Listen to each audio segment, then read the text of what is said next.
السلام علیکم ورحمۃ اللہ وبرکاتہ۔ دعا سے شروع کر لیتے ہیں۔ اعوذ باللہ من الشیطان الرجیم، بسم اللہ الرحمن الرحیم۔ اللہم صلی علی محمد وعلی آل محمد کما صلیت علی ابراہیم وعلی آل ابراہیم انک حمید مجید۔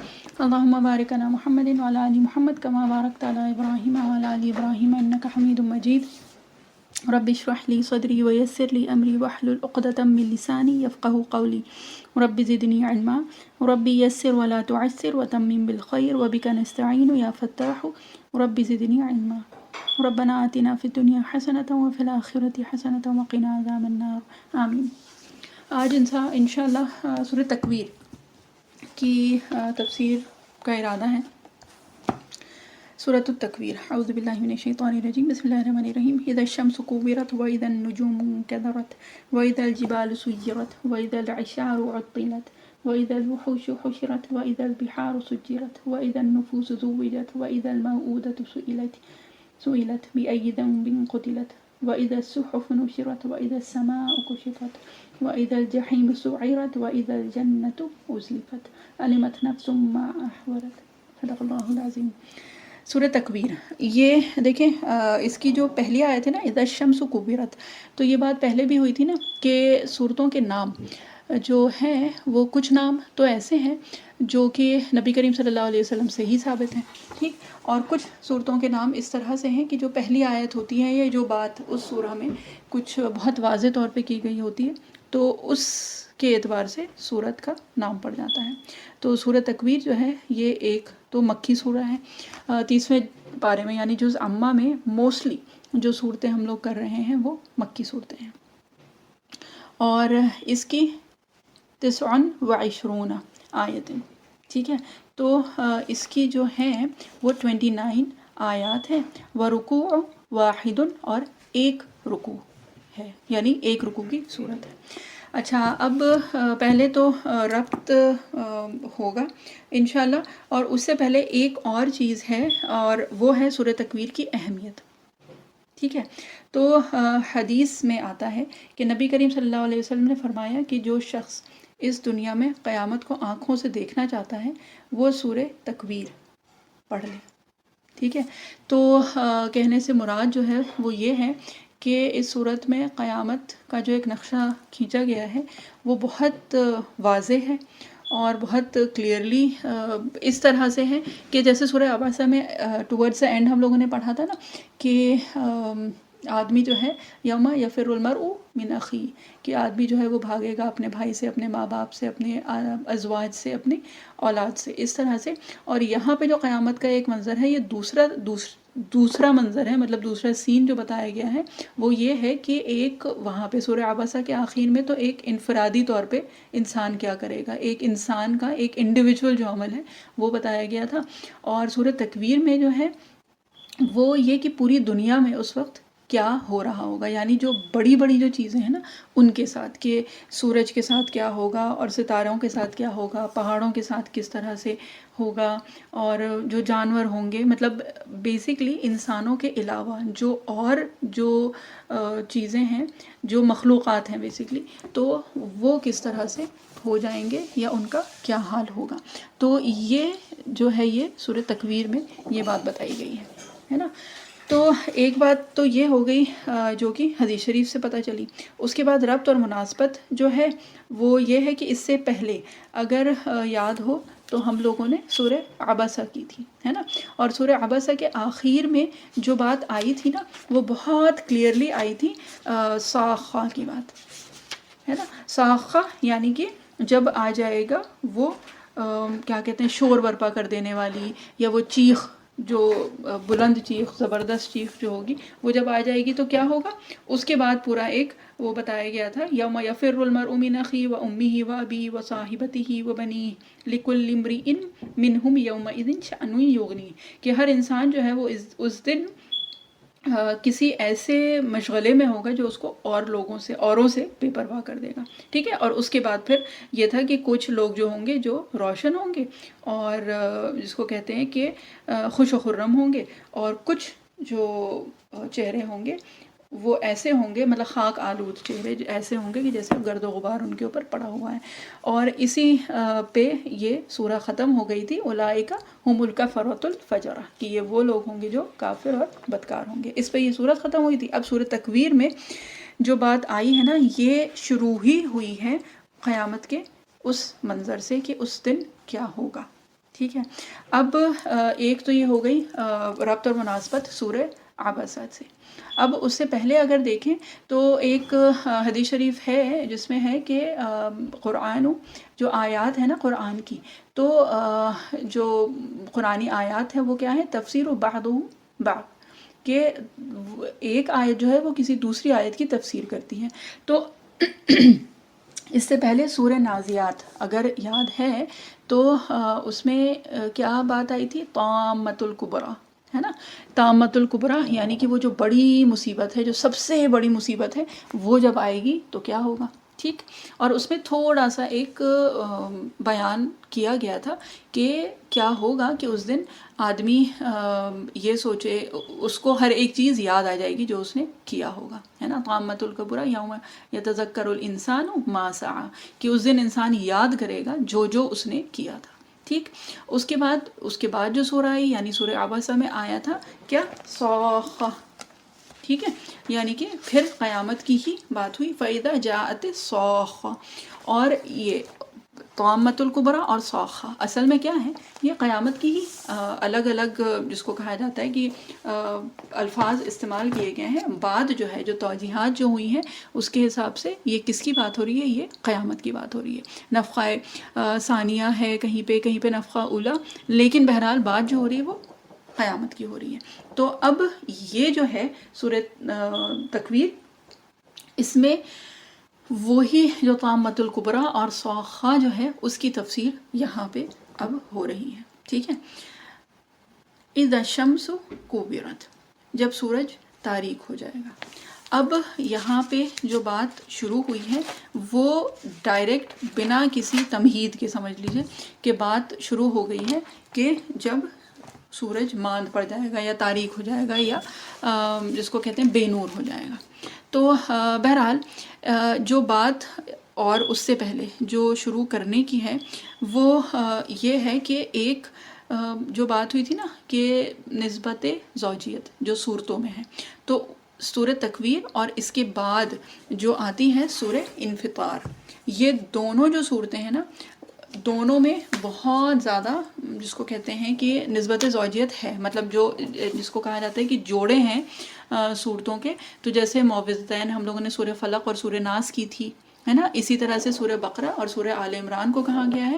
تو اسی طرح سے یہ بھی دو جوڑوں کی طرح سے ہے. اور اگر انشاءاللہ آپ لوگ دیکھیں قرآن شریف اپنی کھول کے ایک بار نظر ضرور ڈال لیجیے گا سورہ تکویر اور اس کے بعد سورہ انفطار. تو اگر پڑھیں تو آیات بھی بالکل ایک جس کو کہتے ہیں نا کہ سملر طرح کی ہیں، ایک طرح کی ہیں، اور وزن جو ہے ان کا وہ بھی وہی ہے، جو مفہوم ہے وہ بھی تقریباً ایک جیسا ہے. قیامت کی ہی بات ہو رہی ہے. اور دونوں جو صورتیں ہیں دونوں اذا سے شروع ہوتی ہیں.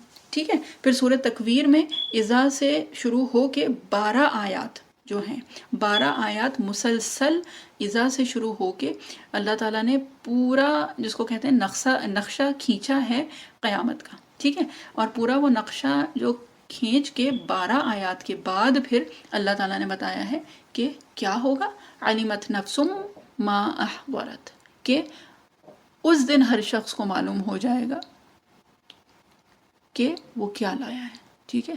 مطلب کیا حاضر ہو کرے گا وہ یا کیا لایا ہے یہ. اور اسی طرح سے بالکل سورہ انفطار جو ہے نا اس میں بھی شروعات جو ہے اس کی بھی اذا سے ہی ہوئی، اور اذا سے ہی شروع ہو کے شروع کی جو 4 آیات ہیں اس میں بھی اذا سے ہی ہے. اور اس کے بعد پھر کیا بتایا، اس کے بعد پھر آیت جو ہے وہ ایسی ہی ہے، صرف ایک لفظ اس میں زیادہ ہے، اور اس میں کیا ہے، علمت نفس ما قدمت و اخرت. ٹھیک ہے. کہ اس میں پھر کیا آئے گا کہ تب ہر شخص اگلے اور پچھلے اعمال جان لے گا. ٹھیک. تو جو نسبت زوجیت جو ہے وہ ان دونوں میں سورہ تکویر اور سورہ انفطار، یہ دونوں صورتیں ایک کے بعد ایک آئی بھی ہیں، اور ان میں جو ایک جوڑوں کی جو بھی کوالٹیز ہوتی ہیں وہ ان میں ہیں کہ آیات بھی تقریباً جو ہے وہ اگر پڑھیں تو واقعی جس کو کہا جاتا ہے نا کہ ایک طرح کی سب لگتی ہیں۔ تو بہرحال، اور اس کے بعد سورہ تکویر میں ایک آیا وَإِذَا الْبِحَارُ سُجِّرَتْ، اور وہاں پہ جو آیا ہے سورہ انفطار میں وہ اسی طرح سے آیا ہے، اور وہ ہے فجرت، ٹھیک ہے؟ تو لفظ بھی ایگزیکٹلی وہی ہے، صرف ایک جو ہے فرق وہ سین سجرت میں ہے اور فجرت میں سین کی جگہ جو ہے وہ فا آیا ہے۔ تو بات جو ہے وہ ایک ہی کہی گئی ہے، وہی قیامت کا منظر کھینچا گیا ہے، اور یہ کہ پورا اسی کی ہی ڈیٹیل بتائی گئی ہے۔ سورہ تکویر میں یہاں پہ ہم لوگوں نے کیا پڑھا تھا ابھی، وَإِذَا الْبِحَارُ سُجِّرَتْ، اور وہاں پہ کیا ہے وَإِذَا الْبِحَارُ فُجِّرَتْ، ٹھیک ہے؟ سورہ انفطار میں فجرت آیا ہے۔ تو بہرحال یہ ساری ایک تو چیزیں ہیں۔ اب یہ ہے کہ سورہ تکویر میں یعنی ابھی جو ہم لوگوں نے پڑھی ہے اور ابھی جو پڑھنی ہے وہ کیا ہے وَإِذَا النُّجُومُ انْكَدَرَتْ، ٹھیک ہے؟ وَإِذَا النُّجُومُ انْكَدَرَتْ کہ جب ستارے ماند پڑ جائیں گے، انکدرہ، ٹھیک ہے؟ ماند پڑ جائیں گے یعنی پھیکے پڑ جائیں گے بیسیکلی۔ اور اسی طرح سے جو سورہ انفطار میں دوسری آیت مطلب سیکنڈ آیت اس میں تکویر میں بھی اور سیکنڈ آیت انفطار میں بھی، اس میں کیا ہے وَإِذَا الْكَوَاكِبُ انتثرت، اور جب ستارے بکھر جائیں گے۔ تو بات ستاروں کی ہے اس میں بھی، سورہ تکویر میں اور اس میں بھی، یعنی کہ سورہ انفطار میں، دونوں میں آیت نمبر 2 جو ہے وہ ستاروں کی بات ہو رہی ہے، ایک میں یہ کہ پھیکے پڑ جائیں گے اور ایک میں کیا ہے کہ وہ سارے کے سارے بکھر جائیں گے، ٹھیک؟ تو دونوں صورتوں میں معنوی اعتبار سے تو مشابہت ہے، ٹھیک ہے؟ اور اس کے بعد پھر یہ ہے کہ یہ ساری چیزیں جو قیامت کا جو ایک نقشہ اللہ تعالیٰ نے کھینچا ہے، اس کے بعد کیا ہے کہ انسان کو اپنے اعمال جزا اور سزا کا سامنا کرنا پڑے گا۔ دونوں صورتوں میں یہ بات بہت واضح طور پہ بتائی گئی ہے۔ اور دیکھیے جز امہ جو ہے نا خاص طور پہ، اور اللہ تعالیٰ نے بہرحال ایک یہی اسی سے ہی شروعات کروائی ہم لوگوں کی، جو اب سمجھ میں آتا ہے، اور ویسے بھی جز امہ کی ایک خاصیت ہے کہ آیات چھوٹی ہیں اور بہت ڈائریکٹ آیات ہیں، ٹھیک ہے؟ مطلب ڈائریکٹلی جس کو کہا جاتا ہے کہ کوئی جس کو کہتے ہیں نا کہ تمہید اور اس کے ساتھ نہیں، ڈائریکٹلی اللہ تعالیٰ نے بات کی ہے، مخاطب کیا ہے، تو جس کو کہا جاتا ہے نا کہ ایک ہم جیسے لوگوں کے لیے بیسیکلی جو بہت زیادہ اس چیز سے دور کہ قرآن شریف کو سمجھنا، اس کو سمجھ کے پڑھنا، اس کا مطلب، اس کے معنی، اور بہرحال ایک وہ جو چیز ہے نا اس حساب سے تھوڑا سا ایک لیڈ بیک ایٹیٹیوڈ ہے ہم لوگوں کا بہرحال۔ تو جز امہ کی جو آیات ہیں، ایک تو آیات بھی چھوٹی ہیں اور بہت ڈائریکٹ ہے، تو جس کو کہا جاتا ہے نا کہ ہم اپنے لیے، ہم کو ہوتا ہے کہ جیسے ایک سوتے ہوئے کو جھنجھوڑ کے اٹھانے کے لیے نا بہت بہترین ہیں جز امہ، کیونکہ ایک تو آخرت کی بات ہوئی ہے، اور بہرحال آخرت پہ ایمان تو ہم سب لوگوں کا ہے نا، تو ایمان تو ہوتا ہے لیکن سم ہاؤ کہیں کچھ اس طرح سے ہو جاتا ہے کہ وہ جو بات پہلے ہو چکی تھی نا کہ وہ دنیا کی جو ایک گرد و غبار ہے نا وہ پڑ جاتی ہے۔ تو ایمان تو ہے لیکن سم ہاؤ بات یہ ہوتی ہے کہ اعمال اس حساب سے ہو نہیں پاتے ہیں، ہوتے نہیں ہیں، یا پھر مطلب ایمان ہے لیکن وہ گرد و غبار میں جانے کی وجہ سے کیا ہو گیا ہے کہ وہ کہیں پیچھے چلی گئی ہیں یہ سب چیزیں، کیونکہ ہم لوگ اپنی اپنی دنیا میں اتنے زیادہ مصروف، اتنے زیادہ محو ہو چکے ہیں کہ اب جیسے یہ ہوتا ہے کہ ہاں جب آئے گا تو دیکھ لیا جائے گا، کوئی ایسا مسئلہ نہیں ہے، اللہ تعالیٰ تو ویسے بھی غفور الرحیم ہے، اللہ تعالیٰ تو رحمان اور رحیم ہے، تو جب ہوگا تب اللہ تعالیٰ معاف بھی کر دیں گے۔ بھئی اللہ تعالیٰ نے توفیق دی ہوتی تو وہ بھی کر لیتے، اب نہیں ہے تو ٹھیک ہے جو کر رہے ہیں بس وہی صحیح ہے۔ تو یہ والا جو ایک ایٹیٹیوڈ ہے نا، تو بہرحال ایک لیڈ بیک ایٹیٹیوڈ ہے، ایک غفلت کا معاملہ ہم لوگوں کی طرف سے بہرحال ہے۔ تو اس کے لیے بس ہم کو وہی ہوتا ہے کہ اللہ تعالیٰ نے جز عامہ ہی جو نا ہم لوگوں کے لیے کہ پہلے ہم لوگ اسی کو ہی پڑھیں، اس سے جس کو کہا جاتا ہے نا ایک بار جھنجھوڑ کے اٹھا دیا جائے تو پھر کوئی بات کہیں تو پھر سمجھ میں بھی آتی ہے نا۔ کوئی غافل بالکل سو رہا ہو تو اس سے آپ کچھ بھی کہہ دیں کچھ بھی بتا دیں اس کو تو کچھ پتہ ہی نہیں چلے گا. تو یہ کہ ہاں جھنجھوڑ کے ایک بار اٹھا دیں انسان کو، اور جب وہ پورا جس کو کہتے ہیں نا ہوش حواس میں آ جائے، اس کے بعد پھر یہ کہ ہاں اس کو بتائیے کہ یہ کرنا ہے اور یہ نہیں کرنا ہے، تو پھر بات سمجھ میں بھی آتی ہے. تو بہرحال اللہ تعالیٰ ہم سب لوگوں کو اس سے فائدہ اٹھانے کی توفیق عطا فرمائے، اس کو علم نافع بنائے ہم لوگوں کے لیے انشاءاللہ. اور اس کے ساتھ ساتھ دیکھیے جو دعاؤں کی جو بات ہوئی تھی، تو بہت کم ہم نے دعائیں ابھی تک بھیجی ہیں، بہت کم بھیجی ہیں، لیکن نیت صرف یہی ہے کہ بہت تھوڑی ہوں لیکن جو بھی ہوں وہ سب کو یاد ہو جائیں. تو گروپ میں الحمدللہ ثم الحمدللہ جو لوگ موجود ہیں وہ تو ہیں ایڈڈ، اور کچھ بھی نہیں ہوتا ہے گروپ میں، صرف یہی رہتا ہے کہ بھئی کلاس کا ٹائم وہ ہو جاتا ہے اور لنک بھیجتے ہیں اور اس میں کچھ دعائیں اور اس کی ریکارڈنگ آبویسلی. تو یہ کہ اس میں ہو کے نا جو دعائیں ہیں ایک بار اس کا میڈیا کھول کے ایک بار دیکھ لیجئے اور وہ دعائیں یاد کر لیجئے انشاءاللہ.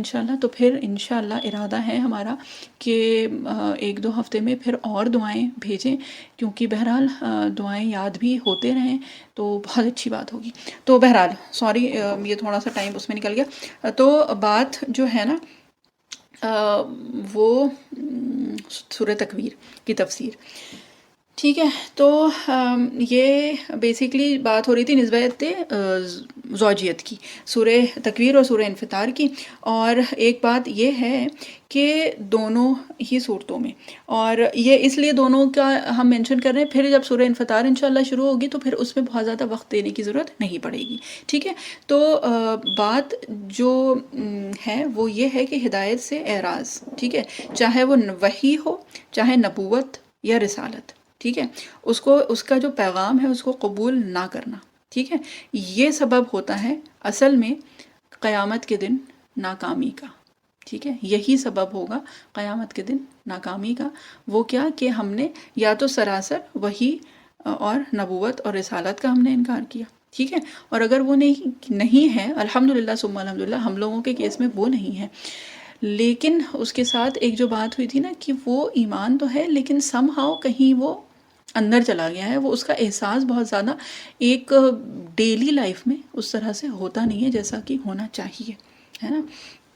تو یہ ہے کہ یہ صورتیں مکی ہیں، تو مخاطب جو اولین مخاطب ہے نا وہ کون ہے؟ کفار ہیں، مشرک ہیں وہ، ٹھیک.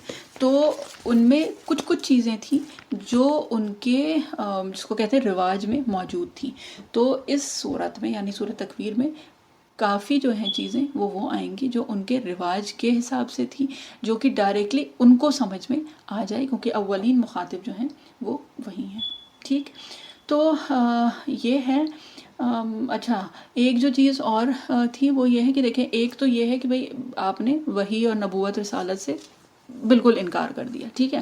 ایک تو وہ ہے جو الحمدللہ ثم الحمدللہ ہم لوگوں کے معاملے میں نہیں ہے. لیکن اس کے بعد ایک جو دوسری ایک بہت لطیف انداز یعنی کہ بہت سٹل طریقہ جو ہوتا ہے نا شیطان کا، وہ یہ ہوتا ہے جو ابھی بات ہوئی تھی، وہ یہ کہ اللہ تعالیٰ جو ہے وہ بہت کریم ہے، بہت رحیم ہے نا.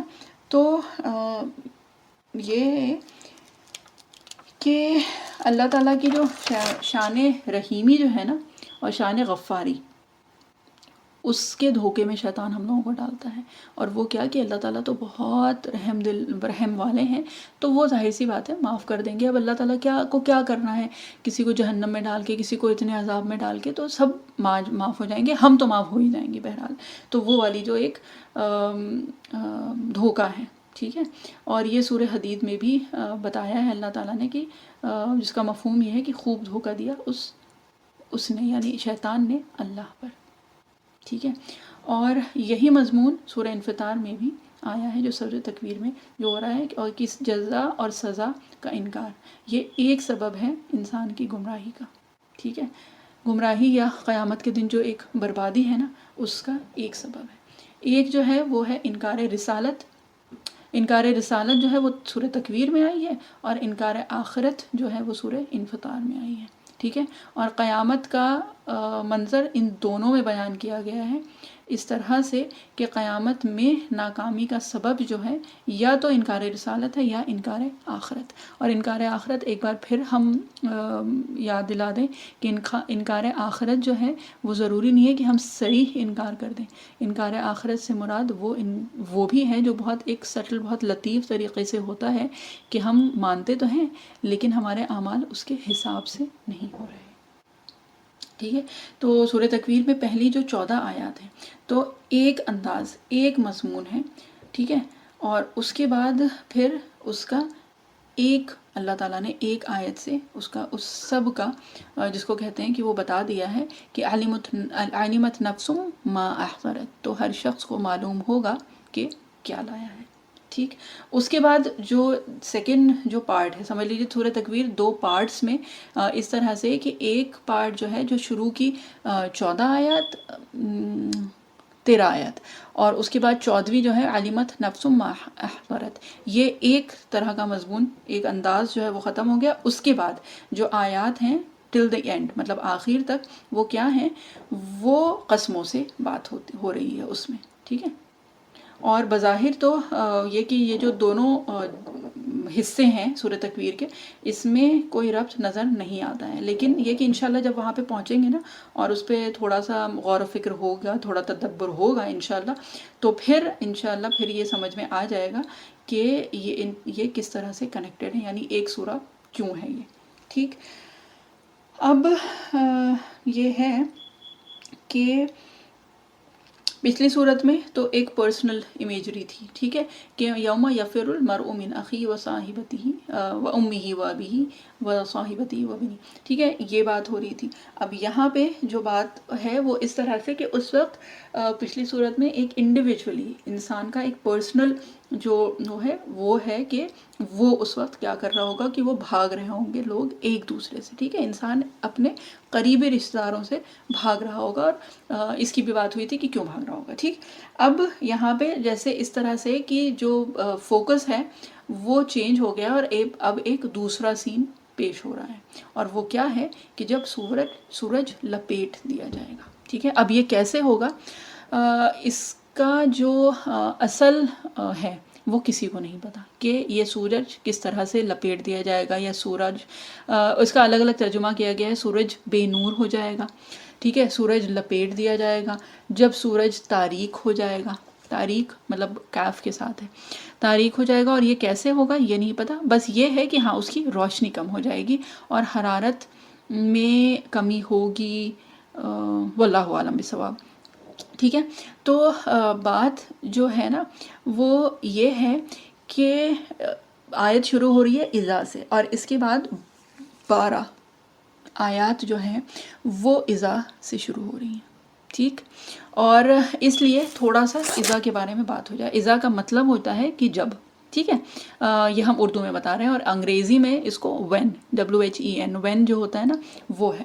ٹھیک ہے. اب جب ہم اس کا ترجمہ کرتے ہیں تو جب ہم یوز کرتے ہیں جب، تو وہ ماضی اور مستقبل دونوں کے لیے، یعنی پاسٹ اور پریزنٹ اینڈ فیوچر سب کے لیے جب ہی ہوتا ہے کہ جب وہ کام ہوا تھا نا، جب ہم لوگ گئے تھے تو یہ ہوا تھا، تو یہ کیا ہوا، ماضی یعنی پاسٹ ٹینس ہوا. اور جب ہم وہ کریں گے تو ہو جائے گا. ٹھیک ہے. تو یہ کیا ہے، یہ فیوچر ہے. ٹھیک ہے. تو یہ کہ جب ٹرانسلیشن ہوتا ہے اس کا تو وہ پریزنٹ اور فیوچر سب میں برابر وہی استعمال ہوتا ہے، یعنی وہی ایک لفظ جب یا پھر when. لیکن اذا عربی کے حساب سے جو ہے وہ اس وقت استعمال ہوتا ہے جب کہ یہ فیوچر کی بات ہو رہی ہو. ٹھیک ہے. یعنی کہ مستقبل کی بات ہو رہی ہو. ٹھیک ہے. تب اذا ہوتا ہے. اور اگر جب ماضی میں بولنا ہو تو اس کو اذ کہتے ہیں. اذ الف کسرہ اور زال. ٹھیک. تو اذا جو ہے وہ عربک میں بیسیکلی اس کو کہا جاتا ہے جب وہ مستقبل کے لیے استعمال ہو رہا ہے. ٹھیک ہے. اب اس کے بعد ایک دو چیزیں اور ہیں اور یہ تھوڑی سی ٹیکنیکل ہیں، اس کو تھوڑا سا دھیان سے سن لیجیے گا اور اگر نہیں سمجھ میں آیا تو پلیز پریشان مت ہوئیے گا.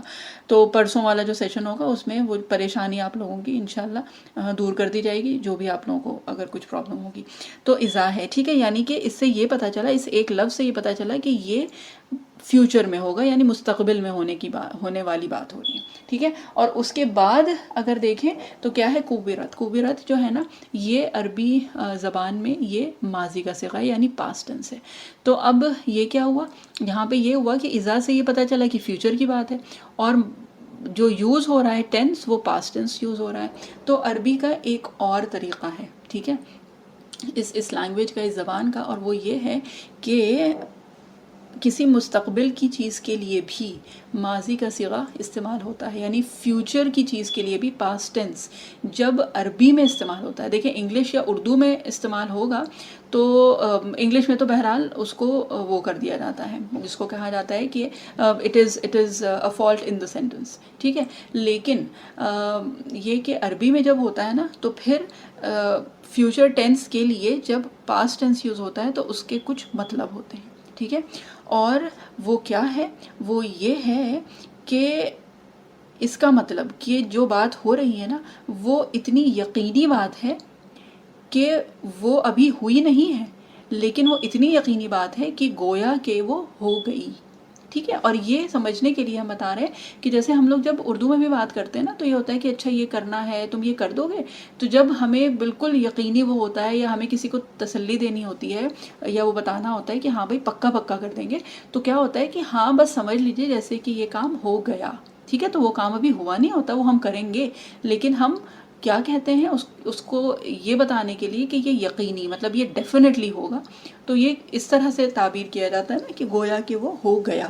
تو یہاں پہ مراد جو ہے وہ یہی ہے کہ اذا سے یہ پتہ چلا کہ یہ فیوچر کی بات ہے، اور جو ٹینس یوز ہوا ہے وہ سارے پاسٹ ٹینس یوز ہوئے ہیں، ٹھیک ہے. اور یہ قیامت کا نقشہ کھینچا جا رہا ہے، ٹھیک ہے. تو جب قیامت کا نقشہ ہے اور ہونی بات، ظاہر سی بات ہے مستقبل میں ہے یہ بات، اور ٹینسز جو ہیں سارے پاسٹ ٹینس ہیں، تو اس سے یہ پتہ چلا کہ یہ ایک یقینی چیز ہے، اور اتنی یقینی ہے کہ گویا کہ یہ ہو چکی، یعنی یہ ہو کے رہے گی، ٹھیک ہے. تو اس سے ایک ایمفسس آتا ہے کہ for sure it is going to happen. ایک سرٹنٹی آتی ہے نا، ایک جس کو کہا جاتا ہے کہ تاکید اس سے پتہ چلتی ہے، ٹھیک ہے، کہ یہ اتنی تاکید کے ساتھ یہ بات بتائی جا رہی ہے کہ گویا کہ یہ ہو چکا ہے، ٹھیک ہے. It is some thing that is inevitable, ٹھیک. اور یہ کہ اب ایک اور جو چیز ہے، کیونکہ یہاں پہ 12 آیتوں میں یہ ساری چیزیں ہوئی ہیں، اور وہ کیا ہے کہ جب ہم لوگ کوئی چیز بولتے ہیں تو مطلب ایک یہ ہوتا ہے نا عربی میں اس طرح سے ہوتا ہے کہ سینٹنس ہے اگر کوئی ایک، تو کیا ہوتا ہے کہ جو ورب ہے، ٹھیک ہے، وہ پہلے آتا ہے اور اس کے بعد ناؤن آتا ہے، ٹھیک. عربی میں ورب پہلے آتا ہے، ناؤن اس کے بعد، یعنی جو اس کا اسم ہوتا ہے وہ اس کے بعد آتا ہے. تو یہاں پہ کیا ہوا ہے، اس کا الٹ ہوا ہے. یہاں پہ شمس پہلے آیا ہے، یعنی ناؤن پہلے آیا ہے. ناؤن شمس از سورج، سن، ٹھیک ہے. تو ناؤن تو آپ لوگوں کو سمجھ میں آتا ہوگا، تو ناؤن پہلے آیا ہے، اور جو ورب ہے یعنی کوبرت یہ بعد میں آیا ہے، ٹھیک ہے. اب اس سے کیا مراد ہے، اس سے کیا پتہ چلتا ہے؟ تو اس میں ایک تو یہ ہے کہ دیکھیں جب ہم لوگ بات کرتے ہیں نا، جب بات کر رہے ہیں تو وہ اس طرح سے رہتا ہے کہ بھائی ہم بات کرنے میں کبھی تو اپنی آواز زور سے کر دیتے ہیں، کبھی انداز کچھ اس طرح کا ہو جاتا ہے کہ جو سننے والا ہے اس کو یہ پتہ چل جاتا ہے کہ ہم بہت ایمفسس کے ساتھ کوئی بات کہہ رہے ہیں، مطلب بہت تاکید کے ساتھ کوئی بات کہہ رہے ہیں، ٹھیک ہے. لیکن یہاں پہ جو چیز ہے وہ یہ ہے کہ جو مخاطب جو ہیں وہ کون ہیں، وہ کفار، وہ مشرکین ہیں، ٹھیک. جو مشرکین مکہ ہیں وہ مخاطب ہیں. تو یہ ہے کہ یہاں پہ دیکھیے جو اولین مخاطب ہیں نا وہ کفار ہیں، یعنی مشرکین مکہ ہیں. تو یہاں پہ جو بات ہو رہی تھی نا کہ جو سینٹنس سٹرکچر جو ہے وہ الٹ ہے، اور اس کا ایک جو مقصد ہے وہ یہ ہے کہ جب کوئی عجوبی، کوئی انہونی سی چیز ہوتی ہے نا تو اس میں لوگ خود غور و فکر کرنے لگتے ہیں، مطلب نہ چاہتے ہوئے بھی وہ اس کی طرف متوجہ تو ہوتے ہیں، ہے نا، اس میں غور و فکر کرتے ہیں، تھوڑا دھیان دیتے ہیں اس کو. تو اللہ تعالیٰ نے یہ طریقہ اختیار کیا ہے جو سینٹنس سٹرکچر الٹ کرنے کا. تو اس کا ایک جو مقصد ہے وہ یہ ہے کہ یہ لوگ تھوڑا سا اس چیز پہ دھیان دیں کہ کیونکہ یہ نارمل سے تھوڑا الگ چیز ہو رہی ہے نا۔ اب ایک چیز اور جو آئی ہے ان 12 آیتوں میں وہ یہ ہے کہ یہ سب کے سب پیسو ٹینس میں یوز ہوئی ہیں، ہے نا، کہ جب سورج لپیٹ دیا جائے گا، جب تارے بکھر جائیں گے، یہاں پہ کہیں پہ بھی یہ نہیں پتہ چل رہا ہے کہ یہ سب کون کرے گا، ہے نا۔ تو یہاں پہ اب بات پھر وہی ہے، کیونکہ یہ مکی سورہ ہے اور یہ کہ جب پیسو ٹینس عربی میں جب استعمال ہوتا ہے تو یہ بہرحال قرآن شریف کا ایک وہ علم ہے جس کو بلاغہ کہا جاتا ہے، لینگویج کا ایک پارٹ ہے بلاغہ، ہے نا۔ تو اب یہ ہے کہ جو کفار تھے، جو مشرکین مکہ ہیں، وہ تو آلریڈی وہ ڈاؤٹ میں تھے، مطلب یہ کہ انہیں یہ شک تھا اور وہ یہ کہتے تھے، وہ یہ تو کہیں سے نہیں مانتے تھے کہ یہ اللہ کا کلام ہے جو نبی کریم صلی اللہ علیہ وسلم کے پاس آتا ہے، تو یہ کہ وہ یہ کلام تو ویسے بھی نہیں سننا چاہتے تھے اور نبی کریم صلی اللہ علیہ وسلم کو نعوذ باللہ بہرحال وہ جو بھی اور چیزیں ان کے اوپر الزامات لگاتے تھے، تو وہ تھا بہرحال جو بات ہے وہ یہی ہے کہ وہ نبی کریم صلی اللہ علیہ وسلم کی یہ باتیں جو تھیں وہ نہیں مانتے تھے، یعنی کہ جو وحی ہو رہی تھی یہ نہیں مانتے تھے وہ۔ تو اب پیسو ٹینس یوز کرنے کا ایک جو مقصد ہے نا وہ یہ بھی ہے کہ جب پیسو ٹینس یوز ہوتا ہے نا تو اس میں جو بات بتائی جا رہی ہے وہ ہائی لائٹ ہوتی ہے اور جو بولنے والا ہے وہ ہائی لائٹ نہیں ہوتا ہے نا۔ اور اس سے ایک فائدہ جو حاصل ہوگا وہ یہ ہوگا کہ جب یہ ان کے کان میں یہ سب چیزیں پڑیں گی نا کہ جب سورج لپیٹ دیا جائے گا، جب یہ سب ہو جائے گا، تو کم سے کم یہ جو چیز ہے اس پہ تو وہ دھیان دیں گے، بھلے ہی جو بولنے والا ہے اس پہ وہ دھیان دیں چاہے نہ دیں۔ اب مثال کے طور پہ جیسے ہم عام بول چال میں ایک چیز یہ ہوتی ہے کہ اگر ہمارے ذہن میں پہلے سے ہی کسی انسان کے لیے ایک وہ ہے کہ یہ آدمی صحیح بات نہیں کر رہا ہے نا، تو کیا ہوتا ہے کہ ذہن میں پہلے ہی ایک جس کو کہتے ہیں کہ پردہ پڑ جاتا ہے کہ یہ بولے گا تو غلط ہی بولے گا، تو ہم کو سننے کی ضرورت ہی نہیں ہے نا۔ تو جب یہ والی ایک چیز ہو جاتی ہے تو کیا ہوتا ہے کہ جو بھی بولنے والا ہے وہ اپنا منہ کھولے اس سے پہلے ہی لوگوں کے ججمنٹس جو ہیں وہ پاس ہو جاتے ہیں کہ بھائی اس کی بات تو سننی ہی نہیں ہے۔ تو یہاں پہ پیسو ٹینس یوز ہو کے ایک جو فائدہ ہوگا وہ یہ ہے کہ جو اسپیکر ہے اس کے بارے میں تم نہ بھی سوچو، لیکن جو بات ہے وہ تو تم تک پہنچ گئی ہے اور اس پہ تو تم غور و فکر کرو۔ اب آئیں اگر اس آیت پہ، اذا الشمس کوورت، تو کوورت کا مصدر جو ہے وہ ہے تکویر، اور اس کا جو روٹ ورڈ ہے وہ کیف، واو اور را ہے، اور وہ کس لیے ہوتا ہے؟ جو اب ہم کسی چیز کو ریپ کر دیتے ہیں، جیسے گفٹ ریپ ہوتا ہے یا اس طرح کا جو ہے نا، تو جب کوئی چیز ریپ ہو جاتی ہے تو اس کو لپیٹی جاتی ہے بیسیکلی، تو اس کو تکویر کہا جاتا ہے۔ اور ریپ کرنے کے لیے دیکھیں عربی میں ایک اور لفظ آتا ہے لفہ، لام فا فا، اور اس کا بھی مراد، اس سے بھی مطلب جو ہے وہ لپیٹنا ہی ہے، لیکن یہ تکویر، یہ جو کوورت، یہ جو لفظ ہے یہ عموماً جو عربی زبان میں استعمال ہوتا ہے نا، یہ جو امامہ جو ہے جو سر پہ باندھا جاتا ہے، جس کو پگڑی بھی کہتے ہیں یا صافہ بھی کہا جاتا ہے، تو اس کے لیے استعمال ہوتا ہے نا۔ تو اور ایک یہ اس وقت بھی استعمال ہوتا ہے جب گھوڑے جو ہیں وہ اپنی دم گول گول جب ہلاتے ہیں، اس کے لیے بھی یہ لفظ استعمال ہوتا ہے، یعنی گول گول جب کوئی چیز ہل رہی ہو یا لپیٹی جا رہی ہو۔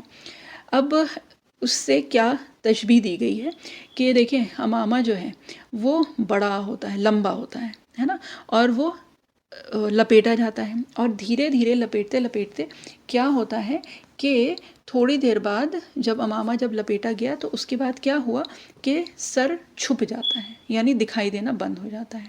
تو اسی طرح سے جو سورج کی روشنی ہے وہ بھی پھیلی ہوئی ہے نا، دور تک پھیلی ہوئی ہے، تو ایک پگڑی کی طرح قیامت کے دن کیا ہوگا کہ اللہ تعالیٰ اس کی جو پھیلی ہوئی روشنی ہے اس کو لپیٹ دیں گے یہاں تک کہ سورج دکھائی دینا بند ہو جائے گا، ٹھیک ہے۔ اب یہی لفظ ایک بار اور آیا ہے قرآن شریف میں، ایک جگہ اور آیا ہے یکور اللیل فی النہار، ٹھیک ہے. تو یعنی کہ اس کا مطلب جو آیت میں جو ہے وہ یہ ہے کہ اللہ تعالیٰ ہیں جو کہ رات کو دن پہ لپیٹ دیتے ہیں اور دن کو رات پہ لپیٹ دیتے ہیں. یہ ہم مفہوم بتا رہے ہیں، ہے نا. تو اسی طرح سے دھیرے دھیرے کر کے جب پگڑی لپیٹی جاتی ہے تو پھر کیا ہوتا ہے کہ سر بالکل جس کو کہتے ہیں دکھائی دینا بند ہو جاتا ہے. تو اسی طرح سے سورج بھی دھیرے دھیرے دھیرے دھیرے کر کے اور پوری طرح سے وہ چھپ جائے گا. تو یہ ہو گئی پہلی آیت، ہے نا. اب اس کے بعد کیا ہے، وَإِذَا النُّجُومُ انکدرت. اب نجوم جو ہے وہ نجم کی جمع ہے. نجم ستارے کو کہتے ہیں اور نجوم یعنی بہت سارے ستارے، یعنی تمام ستارے، ٹھیک ہے. اب انکدرت، تو ان کدار جو ہے وہ کس کے لیے استعمال ہوتا ہے؟ وہ ہوتا ہے جب کوئی چیز اپنا رنگ یا جو اس کی چمک ہے نا وہ کھو دے. یعنی ایک جو بریلینس جو ہوتا ہے نا کسی چیز کا، وہ جب ختم ہو جاتا ہے تو اس کو انکدار کہتے ہیں. قدرہ، اس کا جو ثلاثی مجرد ہے، جو روٹ ورڈ ہے وہ کاف دال اور را ہے، اور اس کا مطلب ہوتا ہے جب کوئی چیز اپنی چمک کھو دے. اور اس کا اپوزٹ جو ہے وہ آتا ہے صفا، یعنی کہ کوئی بہت چمکدار کرسٹل کلیئر کوئی چیز ہوتی ہے اس کے لیے صفا یوز ہوتا ہے، اور اس کا اپوزٹ ہے قدرہ، یعنی کہ جب وہ جو چمک ہے وہ جب کھو جاتی ہے تو پھر اس کو انکدار کہا جاتا ہے. اب کیا ہے اس کا مطلب؟ اس کا مطلب یہ ہے وَإِذَا النُّجُومُ انکدرت، اور جب ستارے اپنی جو چمک ہے وہ کھو دیں گے، ٹھیک ہے. اور کچھ جگہ پہ یہ بھی آیا ہے کہ یہ جو ہیں یہ ماند پڑنے لگیں گے اور پھر الٹیمیٹلی یہ گر پڑیں گے، ہے نا. اب اگر ویسے دیکھیں تو آج کل تو پولیوشن کی وجہ سے ہم لوگوں کو ستارے اتنے زیادہ کلیئر دکھائی نہیں دیتے ہیں، کبھی پولیوشن اور کبھی جو بھی سٹی لائٹس ہیں ان کی وجہ سے. لیکن اگر آپ یا تو ڈیزرٹ میں، صحرا میں، جو ریگستان ہے اس طرف نکل جائیں، یا پھر جو وہ جگہ ہیں جہاں پہ بہت زیادہ یہ جو آرٹیفیشل لائٹس ہیں یہ نہ ہو، ہے نا، یعنی کسی گاؤں میں اور اس طرف اگر نکل جائیں یا اندھیری سڑک پہ، اندھیرے راستے میں، تو پھر وہاں پہ ستارے جو ہیں وہ بہت چمکدار اور بہت واضح، بہت صاف دکھائی دیتے ہیں اور بہت خوبصورت بھی لگتے ہیں. تو اب کیا ہوا کہ دن کی جو سب سے زیادہ واضح، جو سب سے زیادہ ظاہر ہونے والی جو چیز تھی سورج، وہ چلا گیا، ٹھیک ہے. اور رات کی جو سب سے زیادہ ایک جس کو کہتے ہیں واضح چیز تھی ستارے، وہ بھی چلے گئے. اچھا، ستاروں کے ساتھ چاند بھی ہوتا ہے، لیکن چاند جو ہے وہ ایک ہے نا. ستارے جو ہوتے ہیں وہ پورے آسمان میں بکھرے پڑے ہوتے ہیں جیسے، ہے نا. تو ستاروں کی تعداد بھی بہت زیادہ ہے اور پورے آسمان میں ہوتے ہیں. تو اس لیے رات کے ستاروں کی بات یہاں پہ کی گئی ہے. اس لیے کیا بہرحال یہاں پہ کی گئی ہے، تو اس کی ہم وجہ جو ہم لوگ بیان کرتے ہیں، یعنی کہ جو تفاسیر میں جو آیا ہے وہ یہ ہے کہ ستارے بہت زیادہ ہوتے ہیں اور پورے آسمان میں بکھرے ہوتے ہیں، ہے نا. اب اس کے بعد کیا ہے؟ اس کے بعد یہ ہے کہ وَإِذَا الْجِبَالُ سُيِّرَتْ. اسی طرح سے یاد ہے نا کہ سورہ نبا میں بھی آیا تھا سُيِّرَتِ الْجِبَالُ فَكَانَتْ سَرَابًا، ہے نا. تو یہ آیا تھا کہ پہاڑ جو ہیں وہ چلنے لگیں گے، چلائے جائیں گے، ہے نا. اور یہاں پہ اگر دیکھیں تو پہاڑ ویسے دنیا میں، جس دنیا میں ہم لوگ رہتے ہیں، جس زمین پہ ہم لوگ رہتے ہیں، تو پہاڑ جس کو کہتے ہیں نا بہت زیادہ قوی، ایک طاقت اور ایک اسٹرینگتھ کی نشانی ہوتی ہے نا. کہ اگر کوئی چیز اپنی جگہ سے نہ ہلے، نہ ہل پائے، تو کیا کہتے ہیں کہ جیسے کوئی پہاڑ ہے کہ ہل کے نہیں دیتا، ہے نا. تو یہ بات تو ہوئی ہے. تو اب یہاں پہ کیا بتایا کہ جس کا جو نیچر تھا وہ بالکل اس کا الٹ ہو رہا ہے. تو پہاڑ جو کہ ایک جامد چیز تھی وہ کیا ہو رہے ہیں؟ جیسے کہ سیر کر رہے ہیں. اب سُيِّرَتِ وَإِذَا الْجِبَالُ سُيِّرَتْ. تو سُيِّرَت جو ہے سین یا را، اور اسی کو جو اردو میں ہم سیر کہتے ہیں نا، تو یہ بھی کیا ہے، ویسے نارمل چلنے کو سیر نہیں کہا جاتا ہے. سیر جو ہے جو بہت پلیزنٹ، ایک خوشنما سی جو ایک جاتے ہیں یا چلتے ہیں ہم لوگ، اس کو کہا جاتا ہے. جیسے باغ میں سیر کرنا، ہے نا. تو یہاں پہ جو مراد ہے وہ یہ ہے، بتایا جو جا رہا ہے وہ یہ ہے کہ یہ جو پہاڑ چلیں گے نا یہ بہت آسانی کے ساتھ چلیں گے. اور اگر ویسے دیکھیں تو پورے قرآن شریف میں 11 مرتبہ یہ بات آئی ہے پہاڑ کے سلسلے میں، اللہ تعالیٰ نے ذکر فرمایا ہے قرآن شریف میں. اور کیا ہے کہ کہیں پہ تو آیا ہے کہ یہ پہاڑ ریزہ ریزہ ہو جائیں گے، کہیں پہ یہ ہے کہ یہ ریت بن جائیں گے، کہیں پہ ہے کہ جیسے دھنکی ہوئی جو روئی ہوتی ہے نا، دھنی ہوئی روئی اس کی طرح ہو جائیں گے، اور کہیں پہ یہ ہے کہ بادلوں کی طرح اڑنے لگیں گے. اب دیکھیں اب یعنی کہ 200 سال پہلے تقریباً یا اس سے جو بھی ہے، جب بھی یہ ایروپلینس ڈسکور ہوئے اور جب اوپر اڑنا شروع کیا ہے، نہیں تو اس سے پہلے 1400 سال پہلے تو بادلوں کی حقیقت کسی کو بھی نہیں پتہ تھی نا.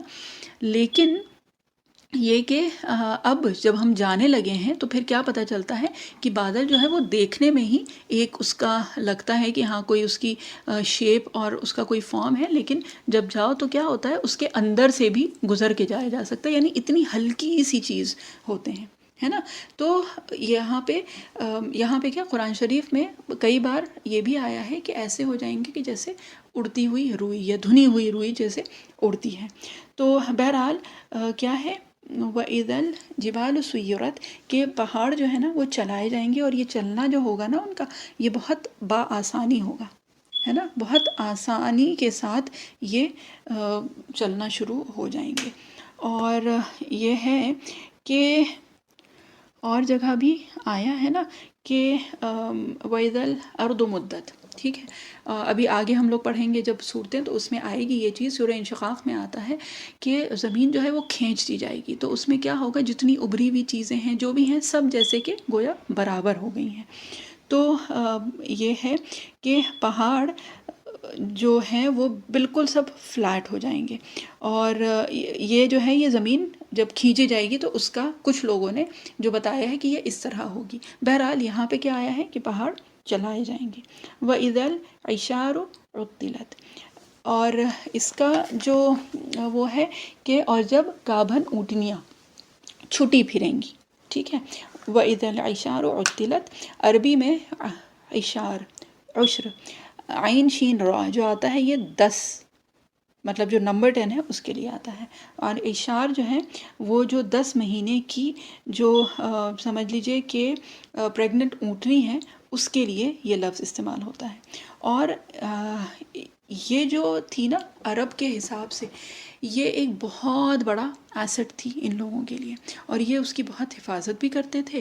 اور یہ کہ ان کا جس کو کہتے ہیں کہ اسٹیٹس سمبل جو تھا وہ اونٹ اور اونٹنیاں تھیں، اور اس میں بھی یہ اونٹنی یہ بہت بڑا مال مانی جاتی تھی، یعنی بہت اہم مال، یعنی کہ بیسیکلی بہت ویلیوبل جو چیز ہوتی ہے نا وہ مانی جاتی تھی. ایک اسٹیٹس سمبل تھا، لوگ اس کو بڑا قیمتی سمجھتے تھے جو عشار تھی ان کو.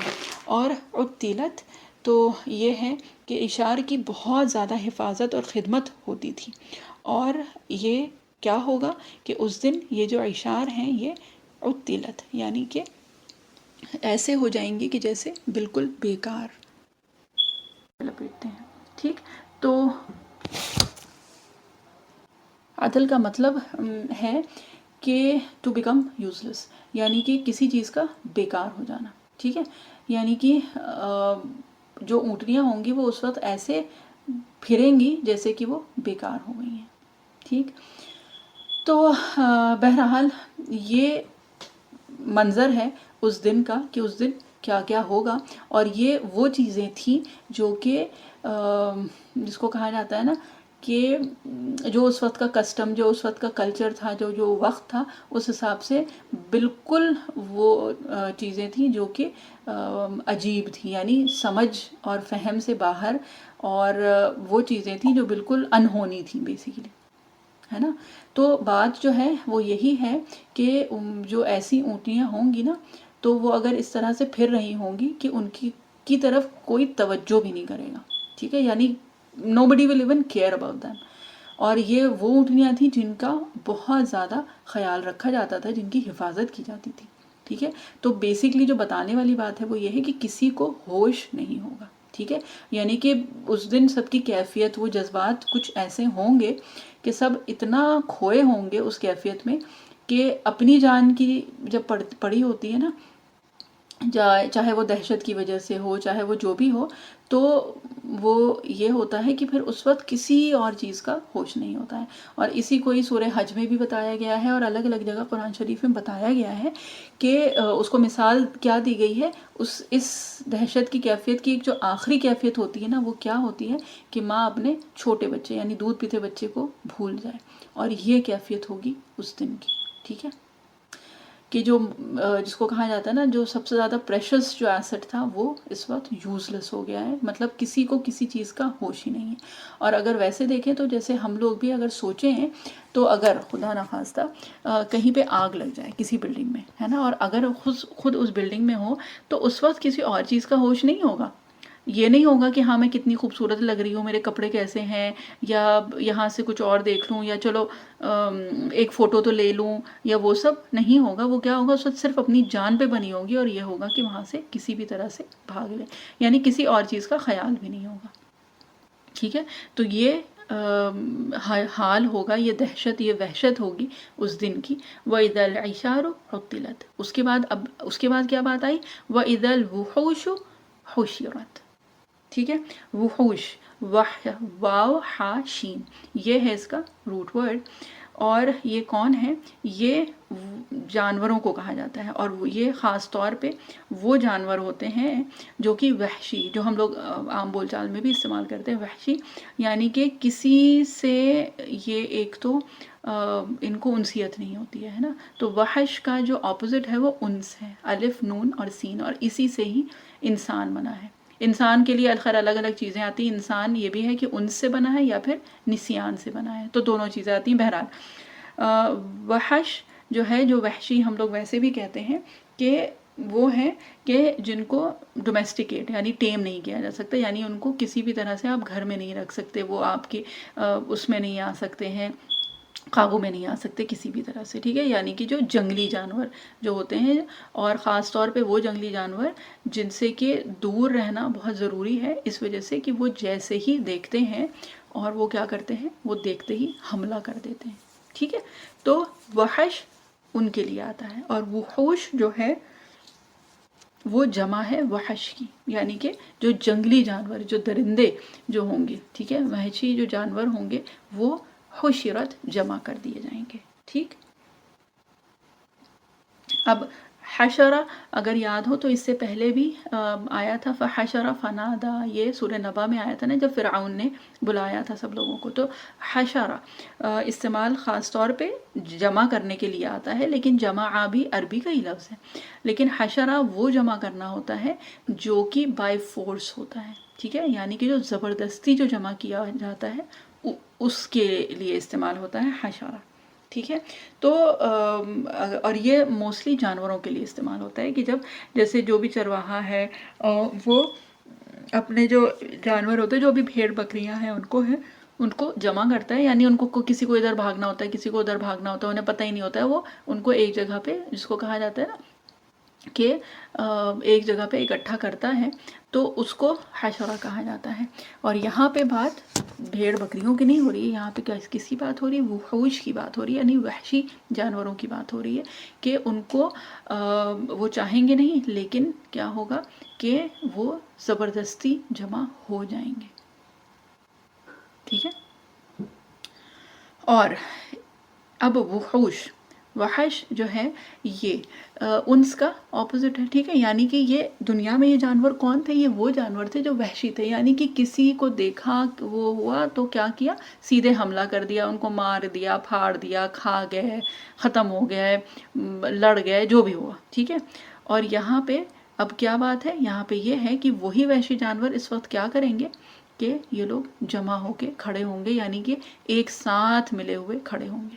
ٹھیک ہے، اور جو سب سے زیادہ یہاں پہ آیا ہے تفاسیر میں وہ یہ آیا ہے کہ اس کی مثال سیلاب سے دی ہے. جب باڑھ آتی ہے تو اس وقت کیا ہوتا ہے کہ اس وقت وہ ایک ایسا وقت ہوتا ہے کہ جانور آپ کو ایک ساتھ کھڑے ہوئے نظر آئیں گے، کیونکہ اس وقت جو بڑھتا ہوا جو پانی ہے اس کا جو ڈر ہے نا، اس سے بچنے کے لیے سب ایک جگہ پہ آ جاتے ہیں، اور جب اتنی بڑی پریشانی یا مصیبت جب سامنے کھڑی ہے نا، تو اس سے کیا ہوتا ہے کہ اس سے پھر یہ رہتا ہے کہ ان کو یہ ہوش ہی نہیں رہتا کہ ان کے پاس کون ہے، یعنی کہ شکاری ہے یا شکار ہے، کسی چیز کا ہوش نہیں ہوتا ہے۔ شیر بھی وہیں ہوتا ہے، ہرن بھی وہیں ہوگا، اور جتنی بھی اور چیزیں ہیں نا، سب کچھ وہیں پہ آس پاس کھڑی ہوں گی، اس لیے کیونکہ اس وقت انہیں اور کسی چیز کا ہوش ہی نہیں ہے، کیونکہ جو ایک بہت بڑی مصیبت ہے وہ سامنے آئی ہوئی ہے، اور یہ بات ہو رہی ہے یہاں پہ فی الحال قیامت کی، ٹھیک۔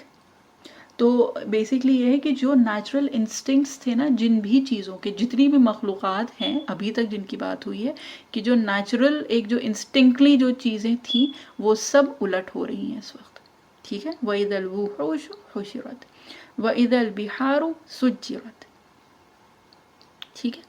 اچھا، اب اس سے پہلے ایک چھوٹی سی بات جو ہے نا، وہ یہ ہے کہ جو انسٹنکٹس ہیں وہ تو سب کی الٹ ہو رہی ہیں۔ اس کے بعد اگر یاد ہے کہ انسان کا تذکرہ آیا تھا سورہ عبسہ کے آخر میں، اور وہ کیا تھا کہ انسان جو ہے وہ ایک دوسرے سے بھاگ رہا ہوگا، اور وہ بھی ایک دوسرے سے، یہ نہیں کہ انسان سے بھاگ رہا ہوگا، یہ نہیں بتایا تھا اللہ تعالیٰ نے۔ اللہ تعالیٰ نے کیا بتایا تھا کہ انسان بھاگ رہا ہوگا کس سے؟ اپنے ماں باپ سے، اپنے ازواج سے، اپنی اولاد سے، اپنے بھائی سے، ہے نا۔ تو وہاں پہ کیا ہے، قیامت کا دن کیا ہوگا؟ ایسا ہوگا کہ انسان جو ہے، یعنی جو انس والا ہے، جو وہ انسیت رکھتا ہے، وہ اپنے قریبی رشتہ داروں تک سے بھاگ رہا ہوگا، ہے نا۔ اور یہ جو وحشی جانور ہیں، یہ کیا ہوں گے؟ یہ اکٹھا ہو رہے ہوں گے، ہے نا۔ تو جو بات ہو رہی تھی نا کہ جو نیچرل انسٹنکٹس جو ہر چیز کی جو تھی، چاہے وہ سورج ہو، چاہے وہ پہاڑ ہو، چاہے وہ انسان ہو، چاہے وہ وحشی جانور ہو، سب کی جو ہے وہ اپنا الٹ کر رہے ہیں اس وقت، ٹھیک ہے۔ اور اسی کے ساتھ ایک اور کیا آیا، وَإِذَا الْبِحَارُ سُجِّرَتْ، کہ سمندر کیا ہوگا؟ وہ بھڑکا دیا جائے گا، ٹھیک ہے۔ اب سمندر کو عربی میں کہا جاتا ہے بحر، با، ہا اور را، ٹھیک ہے، بحر۔ اس کی جمع آتی ہے ابحر، ٹھیک ہے، ابحر اس کی جمع آتی ہے۔ اور بحار جو ہے نا، اس کو کہا جاتا ہے جمع منتہی الجموع، یعنی کہ جمع کی جو انتہا ہے وہ بھی ہوتی ہے عربک میں، ٹھیک ہے۔ اور اس کی بہت ساری مثالیں ہیں عربی زبان میں، اور قرآن شریف میں بھی اس کی، جس کو کہتے ہیں ڈفرنٹ جو جمع ہے، یعنی ڈفرنٹ پلورلز یوز ہوئے ہیں قرآن شریف میں خود، ٹھیک ہے۔ تو ابحر ہے اس کی جمع قلت، اور بحار جو ہے یہ جمع کثرہ ہے، ٹھیک ہے، جمع الکثرہ، یعنی کہ تکثیر جو بتاتی ہے وہ ہے۔ تو یہاں پہ مراد کیا ہوئی اس سے، یعنی کہ جتنی بھی واٹر باڈیز ہوں گی نا اس دنیا کی، وہ سب اس وقت کیا ہوگا کہ وہ سب اس وقت سجرت۔ اب سجرت کیا ہے؟ سین، جیم اور را، ٹھیک ہے۔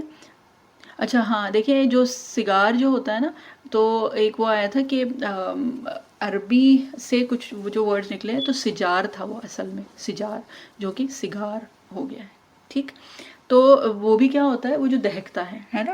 اور سین، جیم، را، سجرہ کیا کہا جاتا ہے؟ اس برتن کو کہا جاتا ہے کہ جس میں کوئی ایندھن بھر دیا ہو، ٹھیک ہے، جیسے کوئلہ آپ نے اس میں بھر دیا یا وہ کر دیا، یا جو بھی ہے، کوئی بھی فیول جو ہے، ایندھن اس میں بھرا، اس کو بند کیا اور اس میں آگ ڈال دی، ٹھیک ہے، تو وہ ایک دم جس کو کہتے ہیں نا بھڑک جاتا ہے، تو سجار اس بھڑکنے کو کہا جاتا ہے، ٹھیک ہے، یعنی کہ جس کو کہتے ہیں بہت خطرناک آگ جو ہوتی ہے، اس کے لیے یہ لفظ استعمال ہوتا ہے، ٹھیک۔ اب بات ہو رہی تھی نا انسٹنکٹس کی، تو پانی ابھی تک کیا تھا؟ پانی تو آگ کو بجھاتا تھا نا، اور یہ دن کیسا ہے کہ اس دن جتنا بھی پانی اس دنیا کا ہے نا، وہ سب مل کے اور کیا ہو جائے گا؟ سجرت، کے وہ خود جس کو کہا جاتا ہے کہ وہ ہو جائے گا، ابل پڑے گا یا بھڑک جائے گا، یا جو بھی اس سے الگ الگ ترجمے الگ الگ تفاسیر میں ہوئے ہیں، ٹھیک ہے۔ وَإِذَا الْبِحَارُ سُجِّرَتْ، کی اس دن جو یہ ہوں گے سمندر جو ہیں وہ بھڑکا دیے جائیں گے، ٹھیک ہے۔ اور یہ جو ہے یہ ہے کہ بھڑکتی ہوئی آگ ہوگی۔ اچھا، اب اس کے لیے الگ الگ طرح سے تعبیر کی گئی ہے ٹھیک ہے. تعبیر اس طرح سے بھی کی گئی ہے کہ وہ ہے نا ارض و مدت کہ زمین کھینچتی جائے گی تو اس سے کیا ہے کہ پہاڑ جو ہیں وہ فلیٹ ہو جائیں گے، اور جو نیچے کی جو چیز ہے نا، اور وہ بھی ہے نا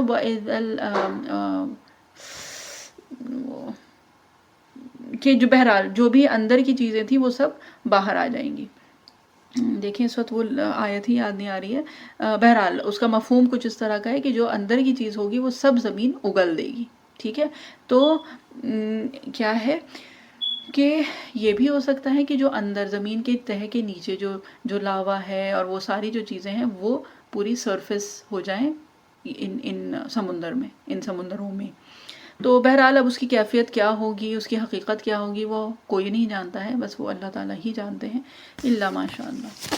تو بہرحال جس دن جب تندور کو بھڑکایا جاتا ہے نا تو سمندر کے اندر بھی اسی طرح کا کچھ ہوگا، اور اس کی کیا کیفیت ہوگی وہ نہیں پتا. ٹھیک ہے. اس کے بعد آیا ہے وَإِذَا النُّفُوسُ زُوِّجَتْ، اور جب ہر قسم کے لوگ الگ الگ اکٹھے کیے جائیں گے. ٹھیک ہے. یہ تو ایک ترجمہ ہم نے پڑھا ہے، لیکن بیسیکلی جو ہے کہ جب جانوں کا جوڑ ملایا جائے گا. ٹھیک ہے. یہ دوسرا ترجمہ ہے. ٹھیک ہے. یا پھر جانوں کو گروہوں میں تقسیم کر دیا جائے گا. ٹھیک ہے. اب اس سے کیا مراد ہے؟ ایک تو جیسے ابھی سمندر یعنی بحر کی دو جمع ہوئی تھی نا، ابحر اور بحار. اسی طرح سے نفس، جو نون فا اور سین، نفس یعنی جان، اس کی بھی دو جمع آتی ہے. ایک آتی ہے انفس. ٹھیک ہے. یہ بھی پلورل ہی ہے، اس کا جمع ہی ہے، لیکن یہ ویک پلورل ہے. اور اسی کا ہی جو سپر پلورل ہے وہ ہے نفوس، جو یہاں پہ استعمال ہوا ہے کہ یعنی جتنی تمام جو جانیں ہوں گی نا ان کا جوڑ ملایا جائے گا. اب اس سے مراد کیا ہے، مطلب اس کا کیا مطلب ہے؟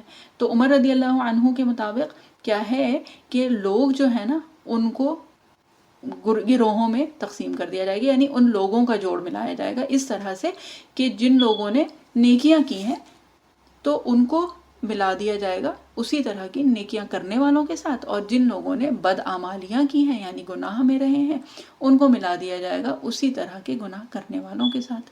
ایک تو اس کا مطلب یہ ہے. ٹھیک ہے. پھر امام راغب الاصفہانی رحمۃ اللہ علیہ انہوں نے 3 باتیں بتائی ہیں کہ 3 توجیحات ہو سکتی ہیں اس کی. کیا ہو سکتی ہیں؟ ایک تو یہ ہے جو کہ عمر رضی اللہ عنہ نے فرمایا، وہی ہے ایک قول. اس کے علاوہ ایک اور یہ ہے کہ جو ارواح ہے نا ان کو جو اجسام ہے یعنی روح کو جسم سے ملا دیا جائے گا. ٹھیک ہے.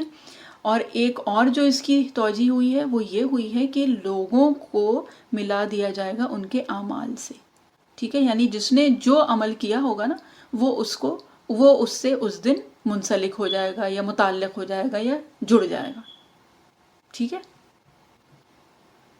ٹھیک ہے. اور اس کے لیے دیکھیں حدیث شریف سے بھی آتا ہے اور قرآن شریف میں بھی مفہوم اس کا بتایا گیا ہے. وہ کچھ اس طرح سے کہ ہر ایک کی جو ہے وہ گروہ بندی ہوگی. ٹھیک ہے. یعنی کہ اس طرح سے بھی ہوگا. ہو سکتا ہے عمر رضی اللہ عنہ کا قول جو ہے وہ زیادہ جس کو کہا جاتا ہے کہ زیادہ قبول کیا گیا ہے، اور اس میں پھر یہ ہے اس طرح سے کہ ہر قسم کے جو لوگ ہیں وہ الگ الگ اکٹھا کر دیے جائیں گے. تو نمازیوں کا ایک گروہ ہوگا، جو روزہ رکھنے والے لوگ تھے ان کا ایک الگ گروہ ہوگا، جو صدقہ کرنے والے تھے وہ الگ ہوں گے، جو ویسے نیکیاں کرنے والے تھے وہ الگ ہوں گے، ہے نا. اور اسی طرح سے یاد ہے پتہ نہیں کبھی بات ہوئی کہ نہیں، باب الریان کیا ہے؟ خاص طور پہ وہ دروازہ ہے جنت کا، وہ دروازہ ہے جس میں سے روزے دار داخل ہوں گے. ٹھیک. اچھا ہاں، یہاں پہ ایک چیز اور یہ بتا دیں کہ یہ جو بات ہو رہی ہے نا کہ جو نماز والے ہوں گے یا روزے والے ہوں گے، تو یہ فرائض کی بات نہیں ہو رہی ہے. جو فرض ہے وہ تو کرنا ہی کرنا ہے. یہاں پہ جو بات ہو رہی ہے کہ نماز کے لیے یا روزے کے لیے باب الریان کے اس سے، تو یہ بات ہو رہی ہے نوافل کی، یعنی کہ نفلی روزے خوب رکھنے والے، یا پھر نفلی نمازیں خوب پڑھنے والے، یا پھر زکوٰۃ کی بات نہیں ہو رہی ہے. زکوٰۃ تو فرض ہے، وہ تو دینا ہی ہے، وہ تو نہیں دیا تو گناہ ہوا. یہاں پہ جو صدقے کی بات ہو رہی ہے تو یہ نفلی صدقے کی بات ہو رہی ہے. ٹھیک ہے. تو یہ بات ہوئی کہ لوگوں کو الگ الگ جوڑ میں جس کو کہتے ہیں گروہوں میں کر دیا جائے گا، ٹھیک ہے۔ اور باب الریان کی جو بات ہے وہ اب انشاءاللہ پھر اگلے ہفتے ہی اس کو مکمل کیا جائے گا انشاءاللہ۔ اور یہ کہ دعا پڑھ لیتے ہیں۔ اعوذ باللہ من الشیطان الرجیم، بسم اللہ الرحمن الرحیم، سبحان اللہ و بحمدہ، سبحانک اللہم و بحمدک، نشہد ان لا الہ الا انت، نستغفرک و نتوب الیک، سبحان ربک رب العزت عما یصفون وسلام علی المرسلین والحمد للہ رب العالمین برحمتک یا ارحم الراحمین۔ جزاک اللہ خیر۔ السلام علیکم ورحمۃ اللہ وبرکاتہ۔